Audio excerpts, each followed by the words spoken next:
I'm okay. I'm fine. Kincana, Kincana, teng neng neng neng neng.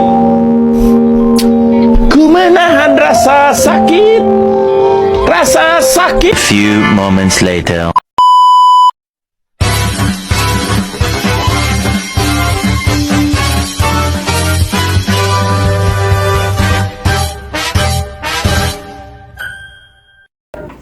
Perang dingin merupakan perang yang tidak melibatkan kontak fisik antar yang berperang, namun melibatkan keadaan yang tegang layaknya sedang berperang. Perang ini beranggotakan antara blok barat yang bersekutu dengan Amerika Serikat dan blok timur dengan Uni Soviet. Latar belakang Perang Dingin. Yang pertama yaitu munculnya Amerika Serikat sebagai pemenang utama di pihak sekutu, yaitu Inggris, Prancis, dan Amerika Serikat.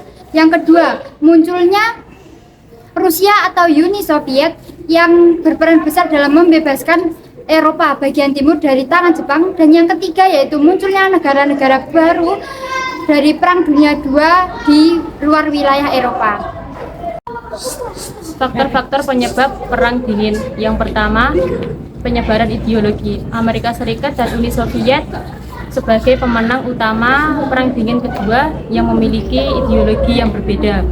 Amerika Serikat menganut paham liberalisme dan kapitalisme, sedangkan Uni Soviet menganut ideologi komunis. Yang kedua, keinginan untuk berkuasa. Amerika Serikat dan Uni Soviet mempunyai keinginan untuk menjadi penguasa dunia dengan cara-cara yang baru.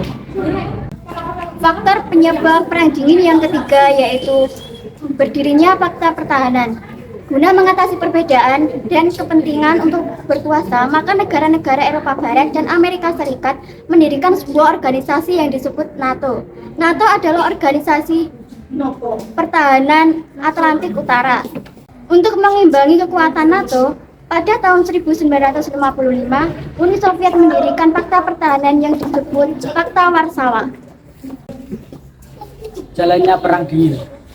Selama Perang Dingin berlangsung, kedua negara dikuasa tidak pernah terlibat secara langsung dalam suatu konflik atau peperangan secara terbuka.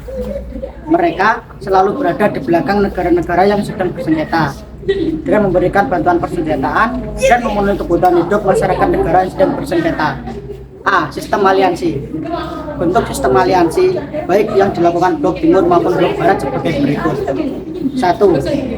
Pembentukan Kominform, The Communist Information Bureau pada tahun 1947. Kominform adalah wadah kerja sama partai-partai komunis Eropa yang berpusat di Belgrade, Yugoslavia. Kedua, pembentukan NATO, North Atlantic Treaty Organization pada 4 April 1949. Tujuannya untuk membendung komunis melalui dari Eropa Utara sampai Turki dan Yunani. 3. Pembentukan Fakta Warsawa pada 1955. Fakta Warsawa merupakan kerjasama pertahanan dan keamanan negara-negara komunis. Yang keempat, perjanjian antara RRC dan Uni Soviet pada tahun 1950 mengenai kerjasama di antara kedua negara guna menghadapi kemungkinan agresi Jepang.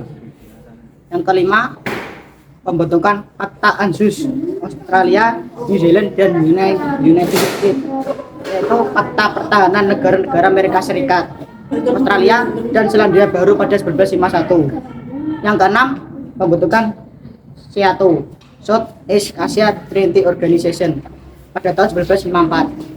Merupakan kerjasama pertahanan antara negara-negara Asia Tenggara dengan pihak Barat.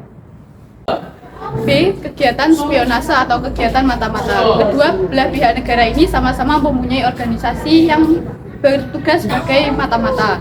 Hal ini ditandai dengan adanya organisasi KGB yang merupakan organisasi dinas rahasia dari Uni Soviet dan CIA yang merupakan organisasi dinas rahasia dari Amerika Serikat. C. Perlombaan teknologi persenjataan dan ruang angkasa. Kedua negara adidaya ini sama-sama berimbang dalam hal militer. Hal ini ditandai dengan adanya perimbangan nuklir dan juga peningkatan teknologi ruang angkasa. Hal inilah yang menyebabkan kedua negara adidaya ini sangatlah kuat dan bisa juga disebut sebagai politik balance of power. 1. Jerman Timur dan Jerman Barat bersatu kembali. Setelah dipisahkan selama 45 tahun, Jerman Timur dan Jerman Barat bersatu kembali pada tanggal 3 Oktober 1990. Penyebab bersatunya kedua wilayah ini karena Uni Soviet terjadi keruntuhan dan semakin melemah. 2. Fakta Warsawa. Fakta Warsawa dibubarkan pada tanggal 31 Maret 1991 seiring runtuhnya Uni Soviet. Fakta Warsawa yaitu aliansi dari blok timur. Komunikasi antara Uni Soviet dan Amerika Serikat. Presiden Amerika Serikat sepakat mengadakan beberapa kegiatan ekonomi dengan Uni Soviet. Berakhirnya Perang Dingin ditandai dengan keruntuhan Uni Soviet pada 26 Desember 1991. Runtuhnya Uni Soviet ini menandai akhir Perang Dingin secara resmi di dunia sehingga menyisakan Amerika Serikat itu sendiri. Dampak Perang Dingin yaitu pertama ada dampak Perang Dingin di bagian dunia. Perang Dingin mengakibatkan dampak secara psikologis, yaitu munculnya kekhawatiran masyarakat seluruh dunia dan adanya perang nuklir. Keduanya negara adidaya. Lalu, Uni Soviet Perang Dingin juga berdampak positif dan negatif. Dampak positif yang dirasakan meliputi adanya perkembangan teknologi yang semakin maju di bidang persenjataan. Dampak Perang Dingin terhadap Indonesia. Selain dampak yang dirasakan oleh dunia, Perang Dingin juga berdampak langsung terhadap Indonesia. Dampak Perang Dingin di Indonesia yaitu di bidang politik, di mana terdapat perebutan kekuasaan antara partai pendukung komunis dengan partai berhaluan kapitalis demokratis.